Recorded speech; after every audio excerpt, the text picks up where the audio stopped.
Sometimes people will say, like, we're Muslims, we have the Quran, we have the Prophet ﷺ, why are we not on the top? Why are we not the best in the world? Why is these things happening? What's going on? The Prophet ﷺ said, this hadith number 2, Abu Hurairah reported that the Messenger of Allah ﷺ said, Ummati hadihi ummatun marhuma, laysa alayha adabun fil akhirah, adabuha fil dunya, al-fitan wa zalazil wal qatl. So he said, this my nation, ummati hadihi ummatun marhuma. You see it. My nation, ummati, right, is a nation that has mercy on it. Mercy, marhuma, right? From rahmah. Its punishment is not in the hereafter, but its punishment is in the dunya, in this world. Fitan, zalazul, qatl. Fitan is the plural of fitna, which is a trial, a temptation, a gray area, a confusion. And zalazul is the earthquakes, and qatl is murder. So when you look at this now, it's in Abu Dawud, Ibn Majah, and Ahmed, slightly different forms, but very important hadith to understand what's going on. What's happening to us is actually a mercy. It's a wake-up call. Allah subhanahu wa ta'ala is waking us up from a deep sleep. Okay? Because the punishment, it's not going to be in the next life, meaning the punishment is here. In other words, our wake-up call is right here. And it will be fitna. There will be trials, temptations, confusion. Right? This is part of a wake-up call, right? There will also be natural disasters, earthquakes, right? And many of these earthquakes in the past 20 years or so have hit Muslim countries. Look at the list of them. Look at the tsunamis and whatnot, and earthquakes. Okay, and murder, and now we see it. Of all the people in the world, Muslim blood right now, it means nothing to people. Right? Look at the press. Look what happens. Every day, how many hundred die in Afghanistan?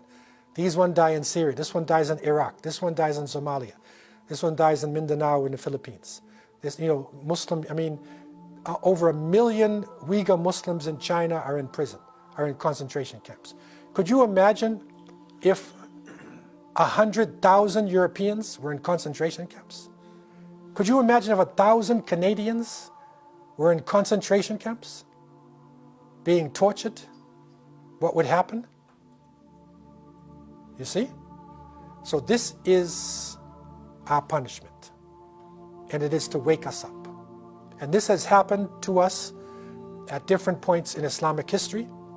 And this, I believe, where we're going now, there's something big, major coming next. Just about all of the minor signs of Qiyamah have been completed. Only thing that appears to be left of the major is the Mahdi. That literally one will be raised up, but oppression is going to be intensified on us until the reaction comes. Allah knows best when it's going to actually happen. But we do know it is what we call Sunnatullah. It is the way of Allah. And I go back, and it's important for you, many of you have studied this, but I always go back, when I look at our situation, to the 13th century of the Common Era, when the Muslim world was widespread, and Baghdad was the richest city on earth. And Muslims were divided into nation states, right? All on their own. The Khalifa was symbolic.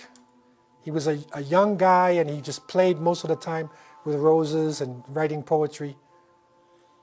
Right? His army was only like 12,000. He's supposed to be the ruler of the Muslim world. Right? And the ulama were paid a tiny amount of money. They said the slave of the Khalifa, Ala ad-Din al-Tabarsi, his crops brought about 300,000 dinars per year. This is the slave of the Khalifa. And the ulama are only getting like 50 dinars per month.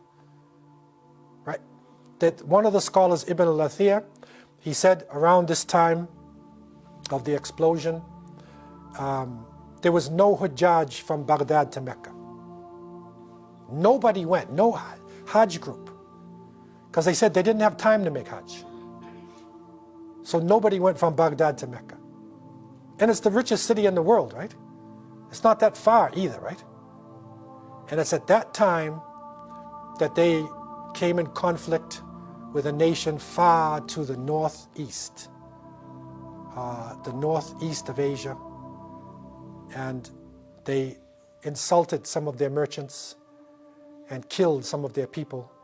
And the leader of this group, whose name was Genghis Khan, he said there's only one sun in the sky and there's only one Khan on this earth. Right? And he unleashed his people on the Muslim world, unleashed them. And you read the story of what Mongols did. You will not believe it. You think it's a fantasy, it cannot be real. Okay, what they did, and the biggest problem was our disunity, all the things that we were doing to each other, right, the weaknesses. This is a punishment unleashed on us. Serious punishment. And his forces continued going through, killing hundreds and thousands of people, right, moving from city to city. And when he came to Baghdad, and the writer is reporting that they surrounded Baghdad and the Khalifa was listening to his favorite belly dancer. So she was dancing and he was enjoying it, right? And they shot an arrow and it went through the curtains in the Khalifa's castle and it killed his belly dancer. This is in a report. Okay? Now, what would you do? He said, take her out of there, get me another belly dancer. This is a state of insanity, right? Your city is surrounded like that. It's total insanity. It's like somebody on drugs, right?